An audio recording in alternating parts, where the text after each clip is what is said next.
You're tuning into Black and White Sports on YouTube. The no-holds-barred truth on sports.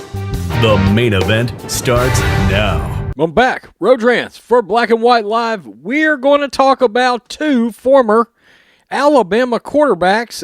As I said, when we started doing a little bit more sports content on this channel, I said one of the teams we're going to keep up with is the Patriots. The Patriots, Bucks, Cowboys, 49ers. We're not limited to those teams, right? But we're going to talk a lot of quarterbacks. We're going to talk pro wrestling, etc., etc. Well, here we are talking quarterbacks again. I put out my first two-tier rankings. I had the two quarterbacks in question that we're going to talk about today. I had Tua at number 28, who plays for the Dolphins, and Mac Jones at number 22, who will play for the Patriots. He's already on the team. And we're going to talk a little bit about both of these quarterbacks and why one team should be pretty fired up right now in the Patriots, and why, if I'm a Dolphins fan, I am concerned. So we got two articles. Very quickly, make sure you go over to our merch store. Check out our merchandise. I'm wearing our Socialism Media t-shirt, but we've got that LaChina James, the media is the real virus, defund the athletes, you are no king, and of course, a middle finger at John Cena and his love of everything China. You can use promo code LaChinaSucks, all one word, SUX, for a good old 15% off the merch. And also make sure that you check out blackandwhitenetwork.com. It's our website where we can talk about anything we want to talk about and not be limited by the big tech overlords. Exclusive content over there, joint videos with myself and John Matrix. We talk sports, entertainment, and politics on that channel.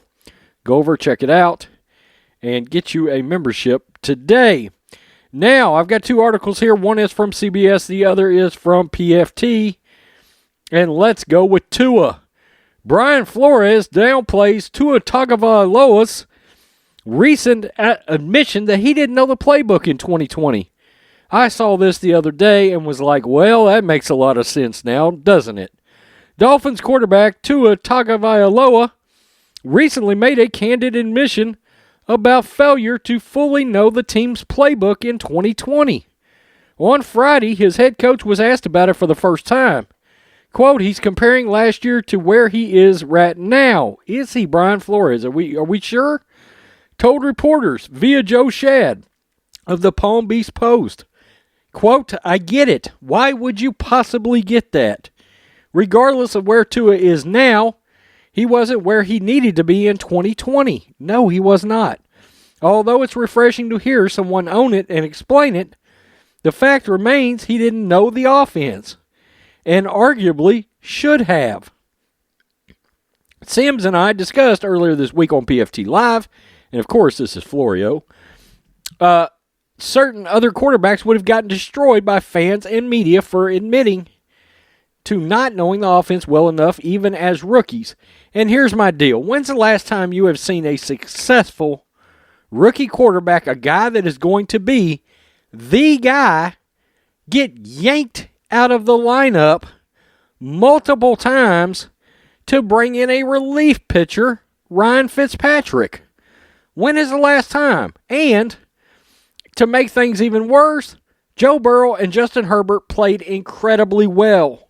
That's the standard that Tua will be chasing in 2021. Yeah, let's just be honest. We had two other rookie quarterbacks last year that look like franchise quarterbacks. You just look at them, first quarter of both of their games, you were like, oh shit, these are the guys. These are the guys. Dolphin fans are wondering, is Tua the guy right now? Okay. Now, by contrast, we've got Bill Belichick and explaining why he's already got respect from the Patriots during OTAs. This is I'm fixing to make a point here, and I've got to tell you, if I'm a Dolphins fan, I'm concerned about the Patriots still. I am still concerned about the Patriots. While there was always going to be a certain level of built-in hype for Mac Jones, was there? I heard everybody talking shit about Mac Jones. Haberman and Middlecoff on their podcast, John Middlecoff, they've got a YouTube channel. I love listening to both those guys. They hate Mac Jones with a passion, and I can't figure out why. Mac Jones, as he goes through his initial process of joining the Patriots, the first-round pick's ability to impress some heavy hitters in Foxborough will surely bring that hype to even higher levels. On Thursday, offensive coordinator Josh McDaniels credited Jones' command and presence. At any point last year watching Tua, did you feel he ever had command and presence? Ever while he was on the field? I did not. I'm sorry. What I saw was a check down Charlie within the offense, and highlighted some reasons why New England ultimately decided to pick him up at number 15 earlier this spring.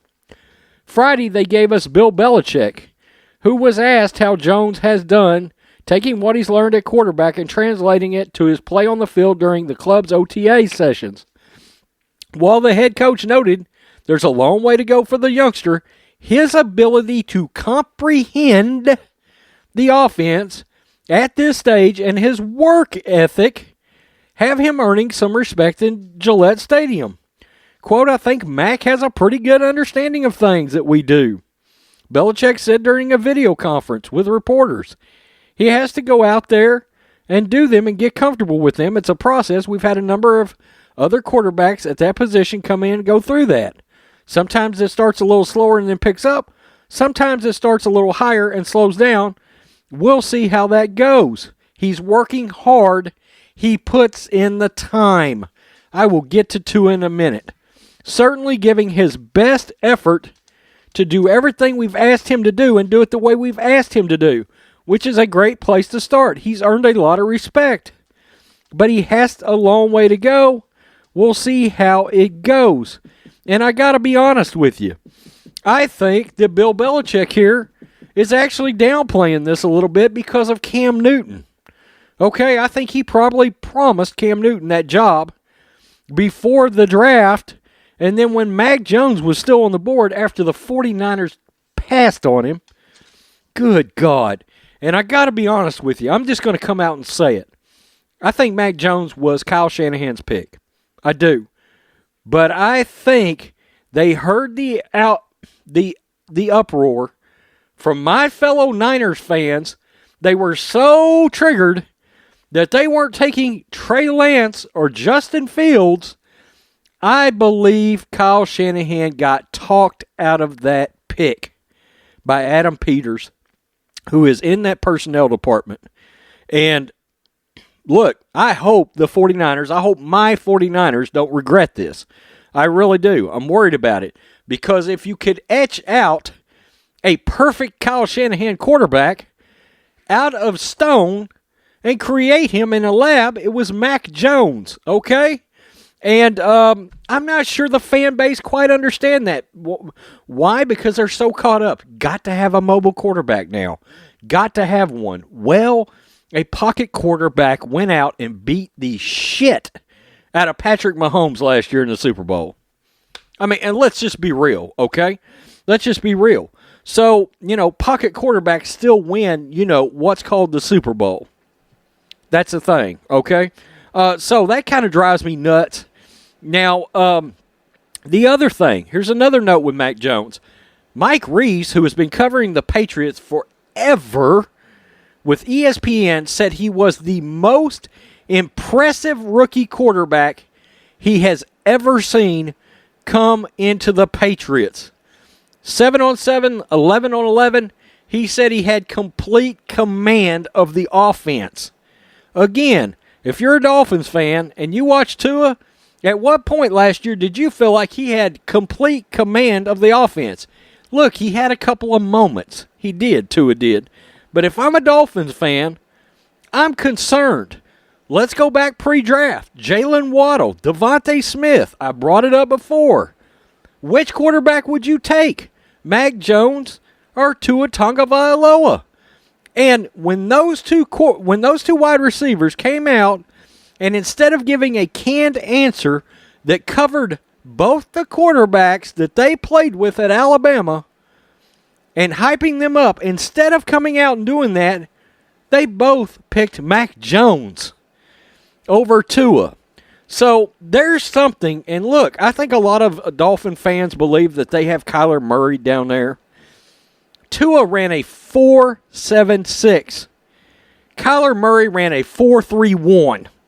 Okay, a 4.31 versus a 4.76. Tua is not, he's not slow, but you don't have Russell Wilson, okay? That guy's not Russell Wilson. He's not Kyler Murray down there, okay? When we found out that he didn't know the playbook, I find that utterly unacceptable. I'm shocked that a quarterback coming out of Alabama would possibly have an issue with work ethic, because let's be honest, that's what that's tied to, work ethic. And guys, if you're a Dolphins fan right now, honestly, I went and looked at your depth chart. Jacoby Brissett is your backup quarterback, and I'm making a call right now. By game 8, he's the starting quarterback for the Miami Dolphins. That is my call. Or Deshaun Watson, one of the two, okay? I just don't think Watson plays this year. But there is a reason. You've heard it over and over, and many of the media pundits have said it. Chris Sims has come out and said it. That talk about Deshaun Watson to Miami was real right out of Miami's building. Think about that a minute, okay? In that building, there are people in Miami that do not believe Tua is the guy. That tells you something. Something's wrong there. And if I'm a Dolphins fan, I'm concerned about the fact that once again, the team that you got to be worried about is the Patriots. The Patriots and the Bills are about to do epic battle for the next 10 to 12 to 15 years for that division because of those two quarterbacks in Josh Allen and Mac Jones. Sorry, Dolphin fans, but when you hear he doesn't know the playbook and somehow I've seen Dolphin fans excuse this, no way. No way. When's the last time you ever heard that? Tom Brady, Aaron Rodgers, Patrick Mahomes, all these guys, okay? I mean, look, do I think Tua could possibly work himself into a poor man's Alex Smith? Maybe with the right offensive coordinator. But, I mean, look, he's slower than Alex. You know, maybe his arm talent is about the same, but I don't know that you're going to win Super Bowls there either, okay? Alex was bigger, stronger, and faster. That's just a fact. I can tell you from experience. I'm a 49ers fan. I've watched Alex play basically every snap in his entire career. And there were, maybe that rookie year Alex Smith looked real bad. And the reason I'm bringing him up is, look, that does tell you that there's a chance, but there wasn't not one time did anybody ever question Alex Smith's actual work ethic. That's a problem. Tell me what you think, Black and White Live fans. Look, I'm just telling Dolphin fans, if I hear that my quarterback's got a problem not having known the playbook, there's no way other than a work ethic issue. There's no other way to take that. I don't know how else you do take that. Somebody didn't put in the time to learn the offense. Peace. I'm out. Till next time. Thanks for watching the show. Be sure to like, comment, and subscribe. Be sure to tune in next time on Black and White Sports.